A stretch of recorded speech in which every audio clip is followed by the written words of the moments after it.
গুলি করে মারা হয়। এখানে আধা ঘন্টা পড়েছিল। এখান থেকে ওই হাসপাতাল সদর হাসপাতাল নেওয়ার পরে ওইখানেও ছাত্রলীগের গোলাবানে 40 মিনিট আটকে রাখে। আমার ছেলেদের ধীরে ধীরে মারছে। আমার ছেলেদের কিভাবে ধীরে ধীরে মারছে দেখেন। অ্যাম্বুলেন্স সহকারে ছাত্রলীগের গোলাবানে 40 মিনিট আটকে রাখে।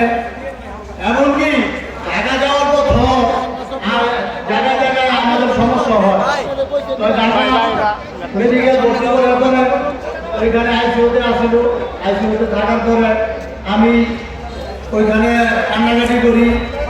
ওইখানে আমাদের ডাক্তার বলো আপনি শাওনের বাবা। আমি বলছি আমি শাওনের বাবা। একটা বালতি নিয়ে আসেন, আরেকটা লুঙ্গি, একটা গামছা নিয়ে আসেন।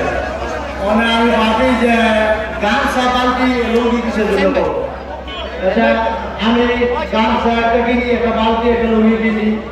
তো একটু পানি নেন, আর একটু পানি নিয়ে আমার ছেলের সমস্ত শরীর মশাই, এমনকি এই কাজ করে আমার কাজ করার পরে দেখি আমার ছেলের সমস্ত রক্ত বেড়ে মরে গেছে। তখন আমি গামছা দিয়ে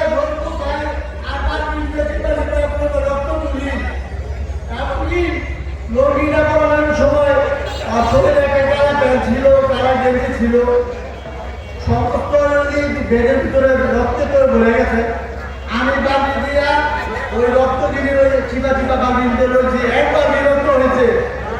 আমার ছেলে বেঁচে যেত যদি আজকে 40 মিনিট যদি এই সদর হাসপাতালে আটকে নেওয়া হতো, আমি ছাত্রলীগের ক্লাবে 40 মিনিট আটকে যাচ্ছে। এমনকি আমার শহীদের